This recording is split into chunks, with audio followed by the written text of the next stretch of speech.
দর্শক, রাজধানীর শাহবাগে আছেন আমাদের সহকর্মী তারেক মাহমুদ সুজন। সেখান থেকে সরাসরি যুক্ত হচ্ছেন তিনি। তারেক, সংঘর্ষের পর এখন পরিস্থিতি কেমন দেখছেন?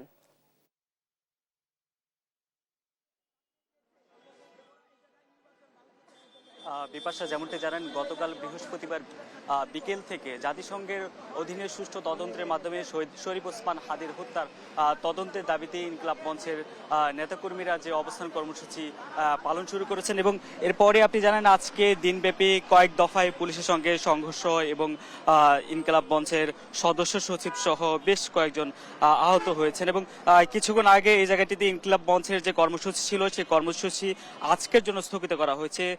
তারপর আমরা এখন পর্যন্ত কয়েকজনকে দেখতে পাচ্ছি, এবং আমরা যদি তাদের সঙ্গে সরাসরি কথা বলি, আজকের সর্বশেষ কর্মসূচির সম্পর্কে কি তথ্য আছে? আপনারা যেহেতু এখনো এখানে অবস্থান করছেন, দিনব্যাপীর ঘটনাগুলো আপনারা কিভাবে দেখছেন?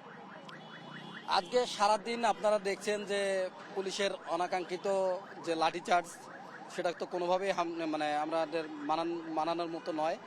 এবং কি এই লাঠিচার্জ, এই হতাহতের সর্বকর্মকাণ্ডের এই যমুনা থেকে শাহবাগ পর্যন্ত আপনারা দেখছেন, এবং আপনাদের উপরেও যে সাংবাদিকদের উপরেও যে লাঠিচার্জের যে ঘটনা ঘটছে সেটা আপনারা জানেন। সব কিছু মিলিয়ে আমরা তীব্র নিন্দা এবং প্রতিবাদ জানাচ্ছি বাংলাদেশের একজন সাধারণ নাগরিক হিসেবে। তো এই যে জিনিসগুলো আমাদের এখন কিন্তু 5ই আগস্টের পরে দেখার কথা না। এই ফ্যাসিস্টি কায়দায় এই আন্দোলনকে, এই একটা ন্যায় অধিকার আদায়ের যে আন্দোলন, এটা আমাদের ন্যায় বিচারের যে অধিকার, সেটা এটা আমাদের নাগরিক অধিকার, রাষ্ট্রীয় অধিকার। সেই অধিকার অবশ্যই আমাদের আদায় করার জন্য প্রথমে আমরা সোজাভাবে বলবো, না হলে অবশ্যই আমাদেরকে যদি আন্দোলন করতে হয় আমরা করব। পরবর্তী কর্মসূচি কি?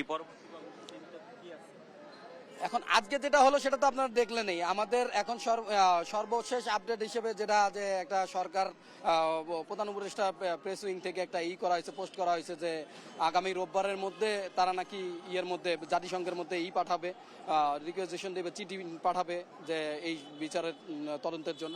যেমনটি বলছেন, শহীদ শরীফ ওসমান হাদির যে তদন্ত জাতিসংঘের মাধ্যমে, সেই তদন্তের দাবিতে তারা তাদের কর্মসূচি চালিয়ে নেবেন।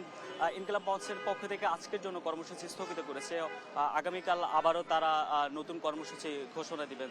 তারপরও আমরা এখানে দেখছি শাহবাগে এখনো নেতাকর্মীরা অবস্থান নিচ্ছেন, এবং তারা যেমনটি বলছেন তাদের এই দাবি না মানা পর্যন্ত তাদের অবস্থান অব্যাহত থাকবে। তো এই ছিল শাহবাগ থেকে আমার কাছে সবশেষ।